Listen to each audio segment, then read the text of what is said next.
Hi everyone and welcome. What you see here in front of us are a couple of bins in which I've got all my European night crawlers. The bin right here is 147 days of age, and the one right next to it's only a week younger, 140 days of age. So 20 weeks, 21 weeks of age. In the case of the older bin, 19 days ago I gave that bin its 15th and final feeding. And over the past 19 days, that bin has been doing what I refer to as foraging, which just means no fresh food. Let the worms focus on what's lingering in there as remaining bits of bedding and food. And in the case of this bin, it's now at the age of 140, and today it's going to receive its 15th feeding. And since 15 feedings has kind of been my rule of thumb lately for composting in a bin before sending it off into sort of this foraging stage. I believe today is going to be its final feeding and day one of it too now going into the foraging phase. So the only objective I have today is to give this bin its 15th and final feeding, sending it into foraging starting today. And in here just checking in to see how things are progressing after 19 days with no food. It's been 10 days since we last checked in on these, so I'm curious to see how they're coming along. So let's get them up on the bench and see what's happening. So we're starting in here in the older system that's been foraging for 19 days now. I have another system where I completed the foraging phase after 35 days. And at 19 days, I'm sure things are coming along pretty good here, but I'll probably leave it to continue for a couple more weeks. But I still like to check in periodically to make sure nothing's going haywire, everything's in good shape. So we're just going to peek under the plastic, maybe look around a little bit, but other than checking in to make sure everything's okay, I don't really have much of another excuse for being in here. Just my curious mind. So there are worms stuck in between the little crevices and the nooks and crannies of this piece of bubble wrap.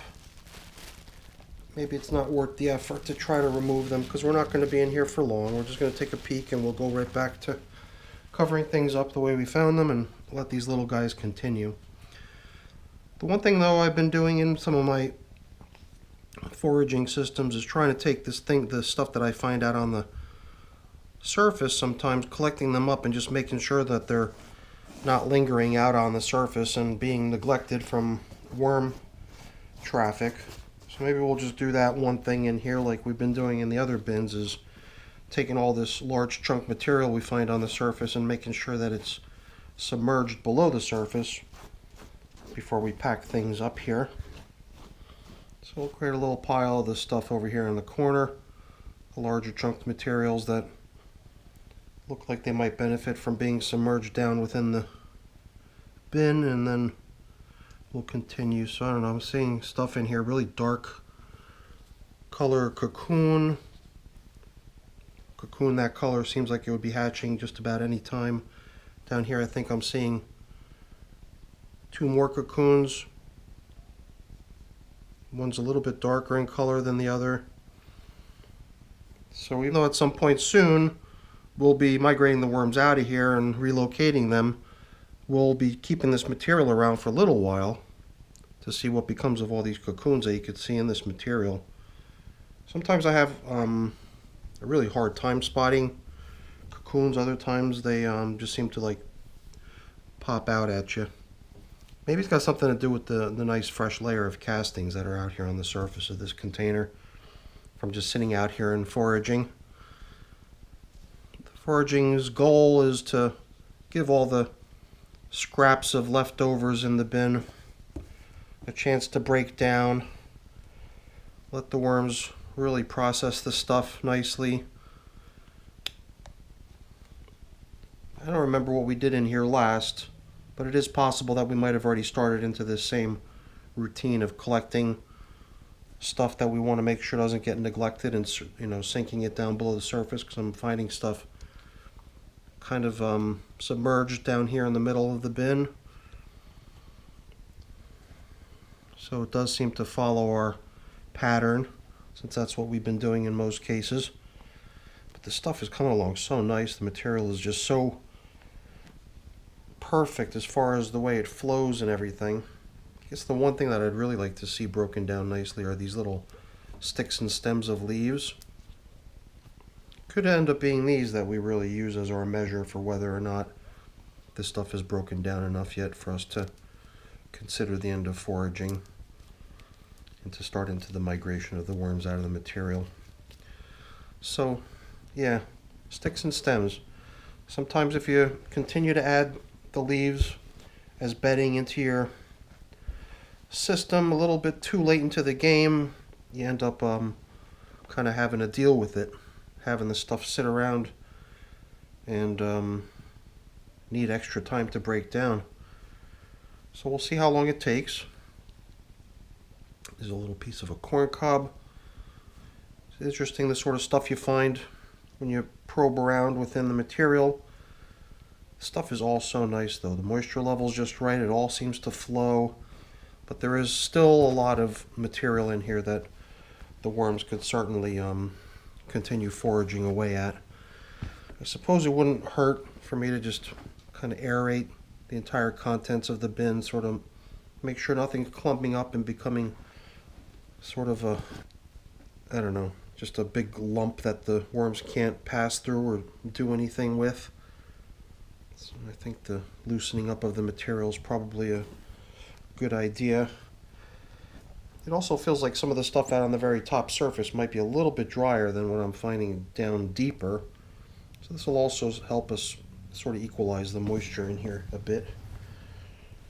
Alright, I don't think we need to spend much more time in here. We did sort of, you know, see that everything's in pretty good shape. We noticed that the sticks and stems of leaves are likely going to end up being the thing in here that takes the longest to really get to a point where we're going to feel comfortable that the foraging stage in this bin has completed. So let's just do what we had here before, bring these things that we collected back down into the little hole that we dug for it.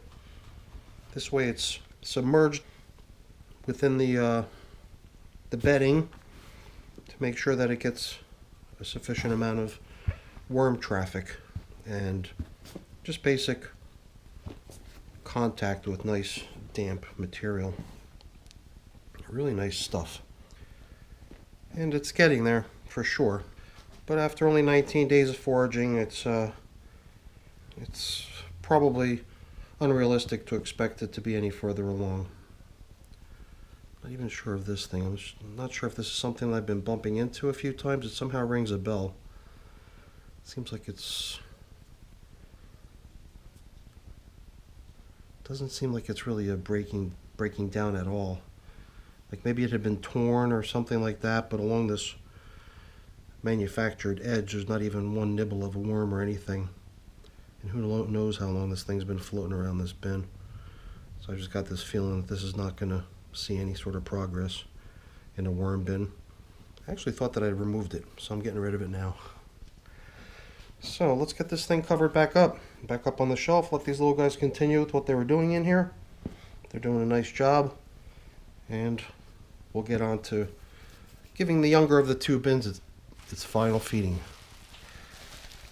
Get these little guys that are still stuck on the plastic back over here where they can jump off now if they didn't like that little crazy ride that they just got. And the rest of this stuff I think might have been at one point resting right out on top of the material. But once we decided to go with the plastic, I think that this stuff just ended up lingering around as sort of belonging to this bin, but not having much of a purpose right now. Alright, let's get the other bin out here. Okay, now for the little guys in this container here, getting their last feeding before they start into the foraging process, I've selected, well, I didn't really go crazy selecting anything. I just sort of took a bag that appeared to have an appropriate quantity of kitchen scraps in it for this particular feeding and grabbed it. And I've also got a little bit of coffee. However, I'm going to hold off on giving the filters like I do usually. A lot of times I'll just tear up the filters and include them as extra bedding, but in a bin this age, I'm not adding bedding, I'm just adding food.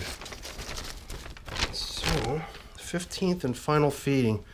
Most bins reach that 15th feeding well before the age of day 140, so in this bin, for whatever reason, it took us a little longer to get to that point. And this bin definitely has this feel to it, like it's very full, you know, like a lot of material in here. We took off cardboard, we took off newspaper, we took off a coffee filter. And my first impression of what I found on the top surface was that it was a little bit dry, but you don't have to go too deep. And right away you're starting to hit some really nice worm castings.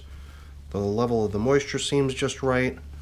It's just this top layer of stuff seems like it just isn't getting quite enough attention, probably because it is a lot drier than what's right below. And if you were a worm, you would want to be down in the nice, cool, damp stuff, right? Not trying to struggle up in the dry material. Somehow this bin feels like it could benefit from a little boost of moisture. It's something I haven't really been doing a whole lot, or never did a whole lot of. Well, definitely not a whole lot of lately. Perhaps early days, but one thing I just haven't been doing a whole lot of lately is applying moisture to my bins. I'm tempted to just give a little squirt here and there. I don't know why. Stuff doesn't seem dangerously dry, but it just feels like it could benefit from just a little tiny bit of moisture here and there. I'm sure the worms will appreciate it, so maybe we'll just do something along those lines. Over this side, the material maybe just doesn't seem quite as dry. Maybe doesn't need a little squirt like the other side seemed like it would benefit from. Maybe just a couple squirt downs of the top layer. Not bad. All of this dry stuff on the top, though, it also feels like it's just a sponge prepared to just suck moisture out of stuff. This bin feels like it could possibly benefit from getting a little bit of help to hang on to its existing moisture. I'm thinking of possibly switching to plastic coverings here too. I got another piece of bubble wrap that would fit right on here perfectly, and I think it would probably help a lot. So 10 days since we last fed this bin, since we last checked in on both of these bins. And I don't know what was fed, but whatever it was, it would have been placed down the middle of the bin here. So even though we kind of went across over on that side, and it didn't seem like we encountered anything relating to the last feeding over there in the middle, over here it seems like we've probably got the majority of this stuff. That's what we're seeing here. So over here we've actually encountered, I don't know, some sort of a wad of food that the worms are working on. Can't tell what it is, but it looks like it's maybe not even the food so much as the bedding that was surrounding the food. Kind of soaked up some of the juices of the food and is a pretty popular spot for the worms to be hanging out in. Whatever that food was, it doesn't seem to be doesn't seem to have any leftovers. I definitely see oh, no, maybe I'm wrong. This has that kind of slimy, slippery feel of a banana peel. Even the look of it now that we kind of unfolded it. There's a little piece of leftover right there, but it's certainly not much. And, you know, maybe we just breezed through the middle section a little too quickly and didn't give ourselves a chance to see how that last feeding we gave them is coming along. This mango seed, for whatever reason, just doesn't seem to have the interest of the worms. Like I often see other mango seeds attract worms. I wonder if there's anything I could do about that. I'm just thinking maybe if I kind of dislodge the seed and break it up a little bit, maybe the worms will take a greater interest in it. So a lot of leftover bedding bits. Leftovers like this wouldn't go back to the last feeding. They would go back months ago. That's a couple months worth of progress you see there on that mango seed. And it does seem like things are pretty good. I don't know about moisture. Do we really want to check one more time just to go across this entire edge to see if we feel like we want to add some more I don't know, maybe a little bit into here too. Not sure why, but it just feels like the right thing to do.